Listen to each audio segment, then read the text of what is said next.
Hi, I'm Brandon. I'm a marine biologist and an artist. And welcome to Nature Meets Paper, the place where we go on an adventure to discover the world of marine biology.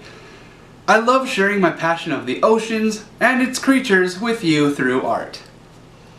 You clicked on the blue thumbnail, which means you're here for How to Art, the segment where I show you how I do my art. I post every Tuesday and Saturday. Tuesday's videos focus on the art and the procedures of how I did my paintings, and Saturday's videos are all about the science of the animal. Today we're going to be discovering how I painted the day octopus.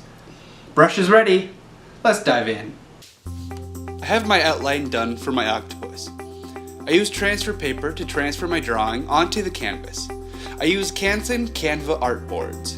They're 8 by 10 inches and are rigid. They are smooth for fine detail. It is important to get smooth canvas when doing tiny details. It also allows the paint to run smoothly. I use Liquitex Basics Acrylic paint. It is important to get nice materials when doing art. Luckily, these paints are high quality and not expensive. I start my painting by laying down a dark blue in the background. Once that is done, I move on to a medium purple glaze over the whole octopus shape. I want to still be able to see the lines underneath the paint. I then place the same dark blue as the background to block in my shadows. I then use black to make the shadows deeper. You will see me go over this layer in the future. When I do art, I like playing around with how I do it.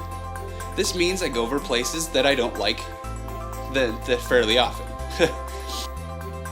It means that I'm also not afraid to make mistakes. I use a light purple glaze to build the shape of the octopus. I go over everything here. If you don't let the layer with glazing medium dry, it will pull up as soon as you apply a new layer of paint. Octopuses have fun textures to them. These textures are faint and always changing.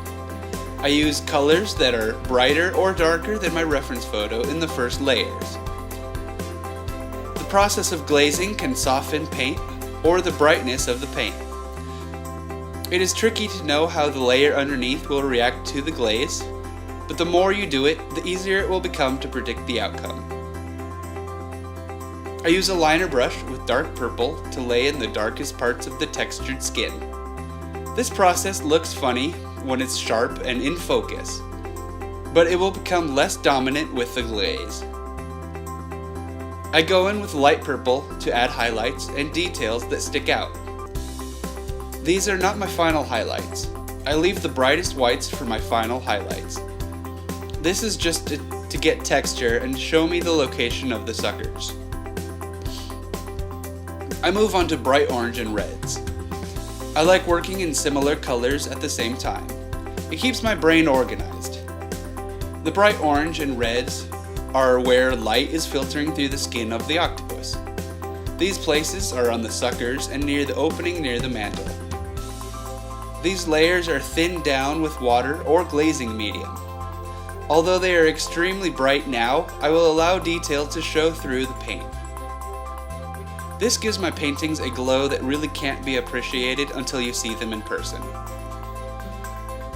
Now that the shape and textures of the octopus are coming closer to the end, I go back over the darkest spots in black and get the darkest shadows. This is where the last layer of glaze gets cool. I use a thin layer of purple to blend everything together. I work to progressively darker and darker purple to push in the shadows. It leaves all of the detail visible, but just makes it darker. This is where it really starts looking like a real octopus. Once this layer is dry, I go over the highlights that are on the top of the surfaces. I use a purple mixed with mostly white to add details to the suckers and highlight the ridges. This last step makes everything pop. Just make sure that you're careful and you don't overdo your whites. Once this whole piece is dry, I go over the skin of the octopus with glass bead gel. This is a scary part of the process. The glass bead gel is not translucent when you apply it. This helps you to know where it has been applied. This means that it covers up every detail that you have just laid down. It is thick and contains tiny glass beads in it. You can make more textures with this medium than what you can do with paint. The magic happens when it is dry. The glass bead gel becomes clear when dry and reveals the painting underneath. It also plays with light, so it takes the light and the colors that are around it and incorporates it into the painting. This gives the illusion that the octopus is trying to blend into its surroundings. I will call this painting finished.